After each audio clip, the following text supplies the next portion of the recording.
Hello, I'm David McGregor, the Executive Sous Chef here at the Henry Ford in Dearborn, Michigan. And today we're going to be preparing our butternut squash soup, one of our regional favorites here at the Eagle Tavern in the Greenfield Village. I hope you enjoy.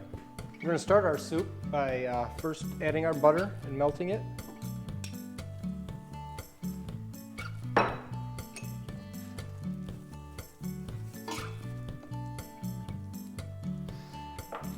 And then we're going to sweat our onions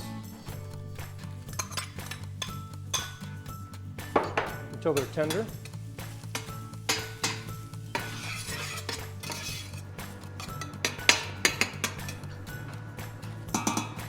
You're not really looking for any color on your onions. You don't need any caramelization. You're just trying to sweat them until they become tender and translucent.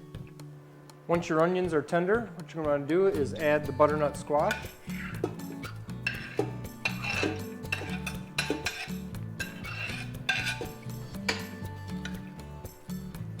You're going to add this and cook it until it's tender also.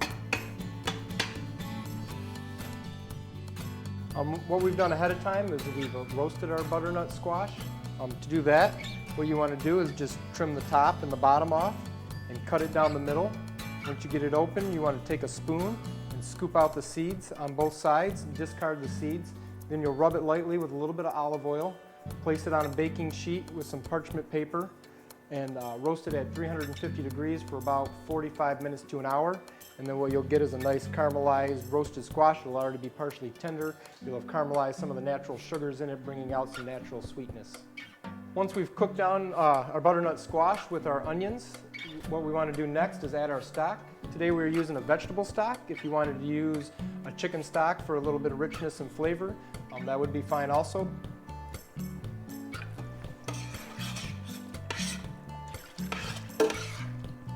Once you've added your vegetable stock, you want to go ahead and let this simmer for about a half hour to let it get nice and fully tender and let the flavors all kind of meld together and develop.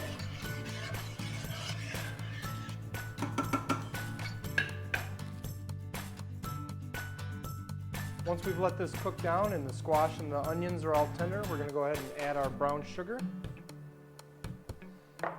and our spices, our cinnamon and nutmeg.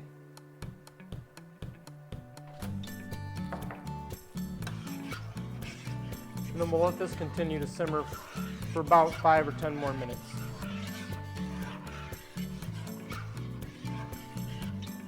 Now that we've let our soup cook down and all the flavors have developed, we've got all our spices and seasonings in, we're going to go ahead and puree it. I'm going to use a submersion blender today. If you don't have a submersion blender, you could use just a home blender or a food processor.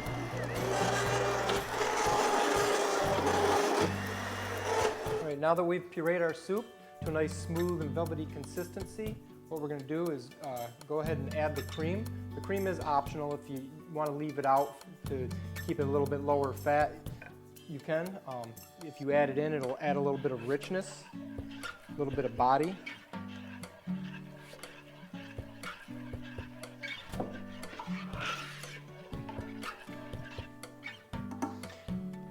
At this point, we're going to taste our seasonings.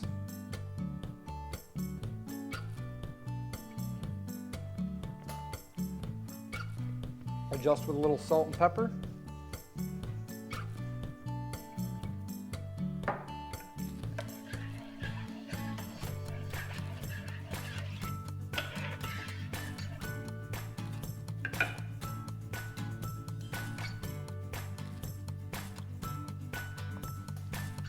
And there we have our finished butternut squash soup, ready to serve. And in finishing, our soup is done. We're going to go ahead and bowl some up.